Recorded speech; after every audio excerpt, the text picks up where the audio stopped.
Coffee, our miracle morning formula that gives you a kick up the arse at the start of the day. Much of the working world will have at least 1 cup every morning, some 2, some even 3.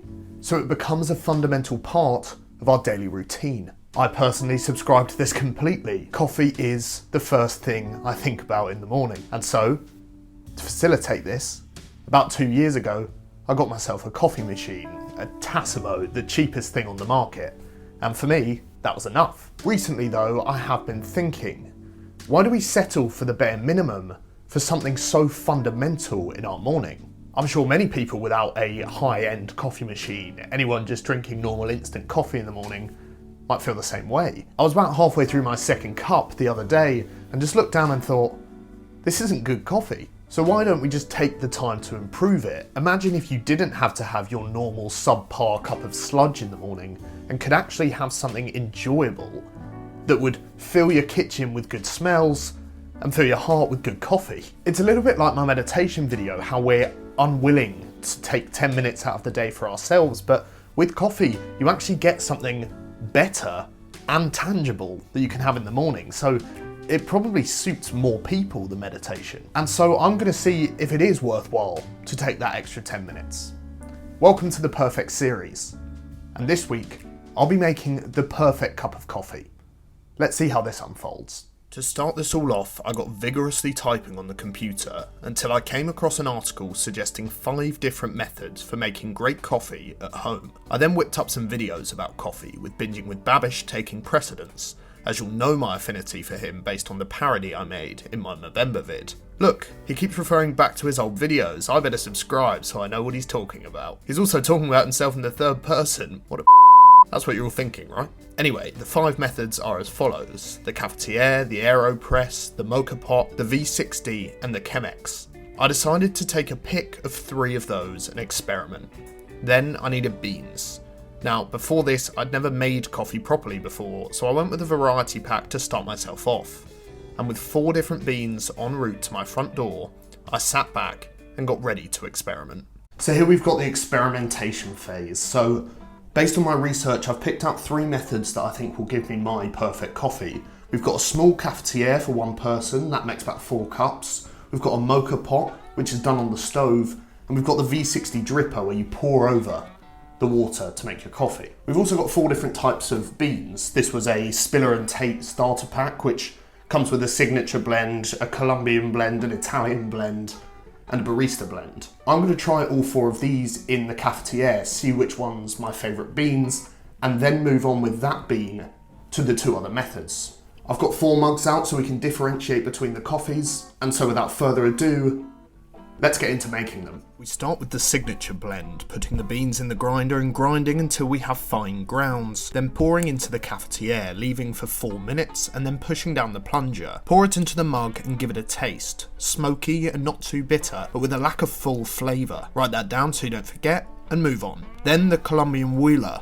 Same process, beans, grind, grounds, wait, plunge, pour, try. A much richer flavour, chocolatey and berry-like, but you'll talk about that later. Write it down and move on. Then the Italian. You know the drill, go through the process and then try the bitter but full-bodied Italian espresso. Write down your thoughts while starting to see stars because you're 3 espressos down in 25 minutes. Finally, the barista blend. Make it, as per, then make a face showing your entire opinion, write down a scathing review, and set yourself to make a decision of which one will win. So I've just had 4 cups of espresso and I'm buzzing. I'm all over the place. So all over the place that we've got, boom, 2 angles. Yep, congratulations, 2 angles, and one of them isn't very good. So having tried all these different espressos, I've now come to a bit of a conclusion. I'm going to start from the left. So we've got the signature blend.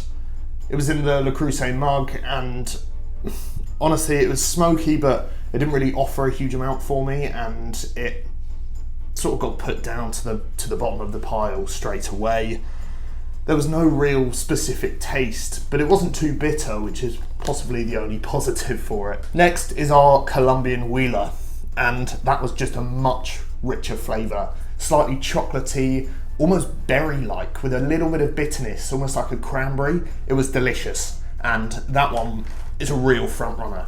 Talking about front runners, we've got the classic Italian blend next, and that was so much more bitter but with such a full flavour to go with it. I really enjoyed this one. It was as if it punched you in the face, which, to be honest, is exactly what you need from a coffee. And finally, we've got the Barista blend, which just didn't offer the same as the Italian blend. It was really bitter, but with less proper flavour. I didn't love it. It was better than the signature blend, but not up with the top two. So now we've got to choose between the Colombian Wheeler and the Italian blend to go forward into the final test. You know what, I'm going to go with the Italian blend. While the Colombian Wheeler was chocolatey and nice, I feel like for my perfect coffee, I need a bit of a punch in the face in the morning.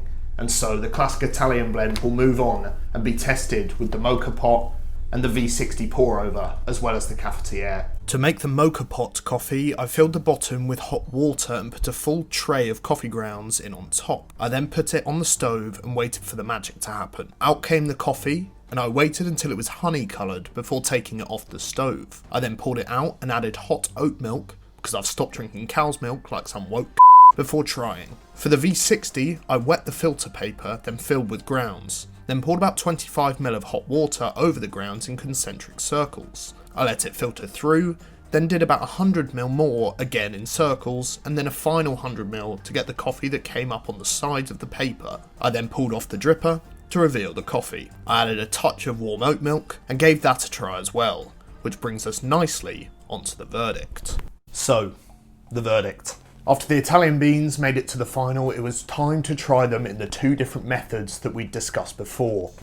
First, the Moka Pot. This was the oomph I needed. With the warm oat milk that I tried and failed to froth, it gave it a nuttiness and it had this pack of flavour and bitterness and strength that came through. It had all the stuff that the cafetiere had, just with about twice the effect and twice the strength. And honestly, for me, that's what I want from a cup of coffee. The milk added a nice sort of safety net for that bitterness and strength if you're not used to it. And actually, oat milk, the nuttiness complemented the flavour, which I really didn't expect, but was a really nice surprise. All in all, it created a really, really good cup of coffee. And that's all you can ask for. Next, we had the V60 dripper. And while it was a good cup of coffee, I lost some of the flavour due to the fact it was just a more dilute cup of coffee. It was a much less time-consuming process, I'll give it that, and it was quite satisfying doing those concentric circles around to be able to get all that flavour into the cup. It was better than the cafetiere, don't get me wrong, but it didn't quite take the crown for me. And so my favourite cup of coffee was the classic Italian blend made in a Moka Pot. However, it wasn't the perfect cup of coffee. Not by far. So I'm going to go away for a while and do some more research, source some better beans, and maybe even get some more equipment to be able to actually discover the perfect cup of coffee. I don't know where it will take me, but I know from this video that I'm significantly closer to the perfect cup of coffee than I was. But I'm still so far from it. Quite profound for a cup of coffee, isn't it? So if you don't want to miss the future part 2 of the perfect coffee, I urge you to subscribe so you don't miss any of my content in the future. If you enjoyed this video, make sure to like it and leave a comment if you have a better idea for how I could get closer to the perfect cup of coffee. Thanks so much for watching, and I'll see you all very, very soon.